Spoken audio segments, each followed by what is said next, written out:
around 6:50 yesterday evening, we had one of our members that's a trooper up in the Indiana Station. He was in the area with his family at what's known as the Hoodlebug Trail in Indiana County. And they were just going to be out just to enjoy the day. It was a great day out yesterday, and he was going to go spend time on the trail with his family. He noticed a man with an e-bike, and from all of the information that we know about his identity and what he looked like and how he was traveling, the trooper felt very confident that there's a good chance that that's Mr. Seaver. He engaged Mr. Seaver in conversation, just generic conversation, and felt like he was 99% certain that this was the individual that we've been looking for the past basically 2 months. And he left the area where he was specifically engaging Mr. Seaver and took his family slightly out of the way and made a phone call to the Indiana Station. And at that point in time, he gave a description. I believe Mr. Seaver probably felt there was some type of uncomfort that he was maybe being identified. And at that point in time, Mr. Seaver took his e-bike and started to head away from that little area where they were hanging out at.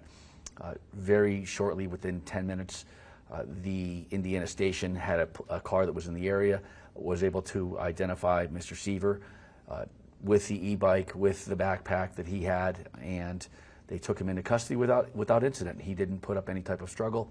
He obeyed commands, and the trooper was able to take him into custody. We were able to ultimately take him back to the Indiana Station, where he was fairly cooperative when it comes to as cooperative as you might expect somebody to be. Then he is right now incarcerated in the Westmoreland County Prison without bail. His bail was denied. I mean, obviously, I would say he's probably the definition of a flight risk, so it makes sense that happened. So that's kind of where our investigation stands right now, and that's the events that led us to his capture, which you would think the way that this has gone for the last 2 months, that it might have been worse, right? I feel like it was very benign. It was good for the community, the way that he was taken into custody, excellent for law enforcement, and good for him as well, right? No one got injured, no one was hurt, and I think the community that is in that, we'll call it Northern Dairy Township, Blairsville area, they can rest easy knowing that this person is now behind bars at the Westmoreland County Prison. What was the challenge with trying to find him? Yeah, so the difficulty was that he basically was traversing through the woods and camping out in the woods this entire time. So I would tell people, I know hunting season's coming upon us soon, so if you are out and about and you're hunting in the woods that he very well could have frequented, if you run into like a makeshift campsite, if you're able to, either like drop a pin and call us so that we can go and look at that campsite just to analyze it. We don't have any reason to believe that there's any other devices that could be out in the woods that could hurt anybody. That we don't see any reason with the information we have now to think that that's the case. The pipe bomb that was put on the lawnmower was specifically targeted towards his landlord.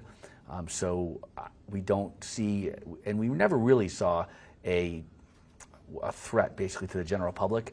However, I could understand them being concerned, having kids and just walking around in the woods and just trying to enjoy. We've had a great last month overall has been great. It's nice to go hiking and go enjoy the woods, and I know a lot of people in that area were nervous about doing that, and rightfully so. So we were very happy as a law enforcement organization to have him in custody. We appreciate the community and all the phone calls, all of the diligence that they showed and the patience they showed throughout this whole process. Just trying to help us and guide us with any sightings they may have had, and then understanding the difficulty when it comes to, it's a heavily, densely wooded area with a thick canopy, which makes it difficult when it comes to even flying a helicopter over there to try and see. All you see is the tops of trees. Steve, do you think he was getting help from somebody?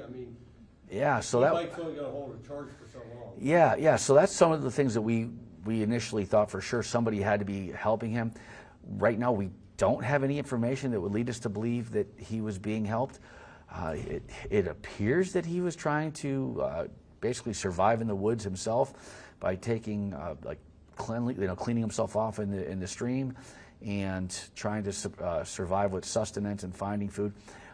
He did have a little bit of money, so he may have been purchasing some items here and there throughout the process. It appears that he might have been able to purchase some things to sustain himself. We thought he had some cash when he entered into the woods. So, but 2 months is a long time to spend out in the woods. So, I think that the community has got to be relieved. I know as a law enforcement organization, we're relieved. We feel a lot better being able to deliver the news to the people that live in that New Alexandria area, Derry Township, Blairsville, that, hey, the person that was very frightening for the most part to one individual for sure, but definitely scared the majority of the community. We're glad to be able to say, hey, look, right now he's behind bars, and his hearing, I believe, is the 22nd. So it's right around the corner.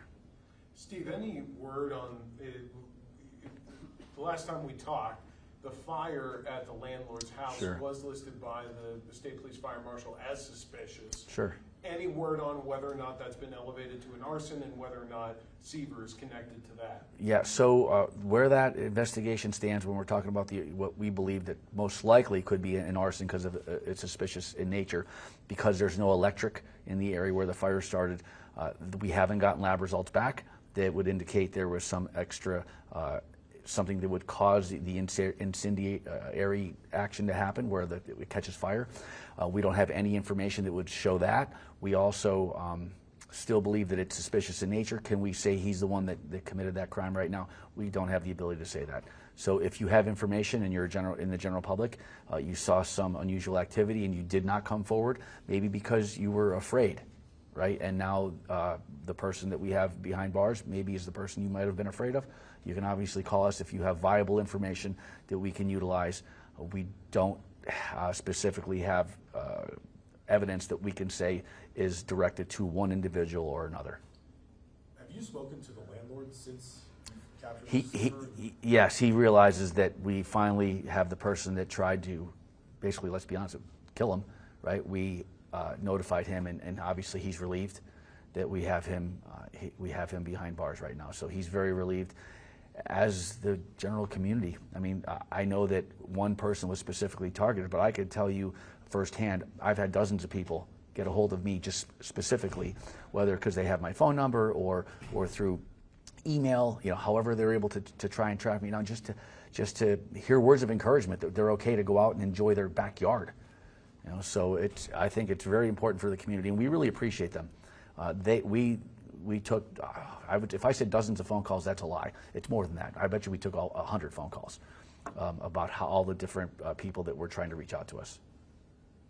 Do you have a question? Do you have any idea how many man-hours were spent looking for him, or tips the police got that turned out to not be him? Yeah, so that's a great question, and I can try and get you that information because I know for a fact that there's well over 1,000 hours that we've spent in searches.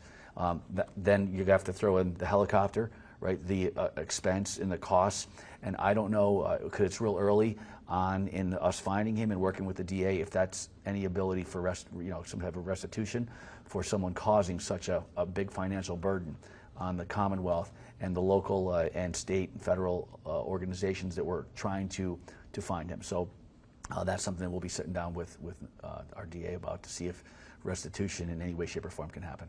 When we talked out at the home when the fire happened, you had mentioned that the troopers did not believe that he had any sort of devices, that he wasn't watching the news, because I know the other tenant there was concerned about any sort of Sure. retaliation. Did Seaver have any sort of cell phone or any sort of device? And if he did, is that something that the state police are going to look at potentially tracking to see if they went back to that home on that day?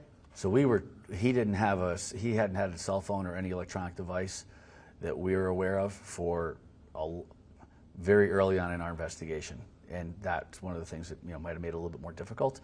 And when we found him, basically in his backpack, and I don't really see why I couldn't share this with you. I don't really think it's detrimental to the investigation. I mean, he basically had some survival stuff. He had a knife, but it was more of a knife that you would use to try and survive, where it's multifaceted, and just some equipment that you would probably have on you to survive. So for him to have electronic devices or have communication with people, we had no one that came forward that said they saw him or talked to him.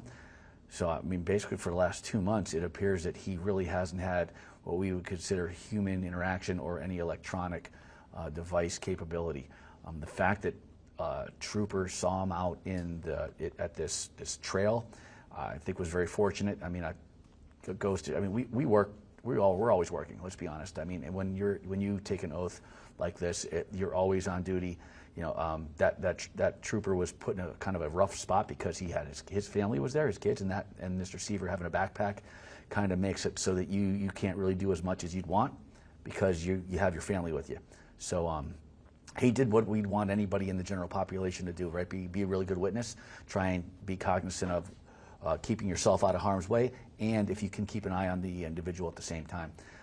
But from talking to Mr. Seaver and the interaction that we had with him, he felt pretty certain that the person he was talking to was a police officer, and that's why he was getting out of there, right? So we were fortunate. I mean, a lot of the guys and girls we work with, we have a kind of a tendency to interview people even when we're just acting normal. We don't always have the same conversations that the general person would have.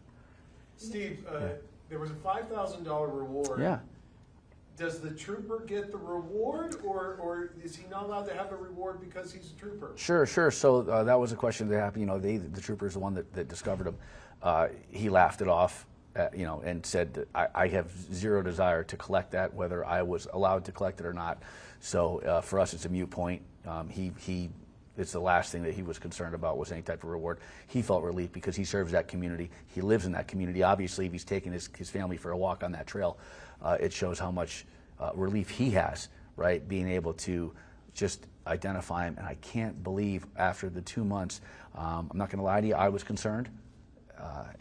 I'd be lying to you if I didn't be concerned about our guys and him for being injured considering the violence in nature where this all started, and the fact that he was on the run for 2 months. I know how desperate could you be. It worked out as well as it possibly could. I mean, a single trooper confronted him, and he gave up. Right. So I think that shows a lot to how resolute this was, that no one got hurt, and it happened in an area where there wasn't really a risk to a ton of other people, right, where the trooper was able to encounter him at. So I think all those things really made it so that the outcome was as good as it could possibly be. The other tenant that was living in the home at the time when the fire happened, has that tenant been assisted at all in finding new housing, getting some other belongings? Yeah, great question. So I was actually told through I didn't realize I had mutual friends with him. This was just a random conversation that he was able to take up residence. Someone had helped him out, and well, I'm not going to say exactly where he's residing, but he's moved on, and he has a comfortable area to reside in. I think that the tough part for him is that all he had was on his back, right? So that might be something that if people wanted to look into trying to assist him, he didn't have anything other than the clothing that he had.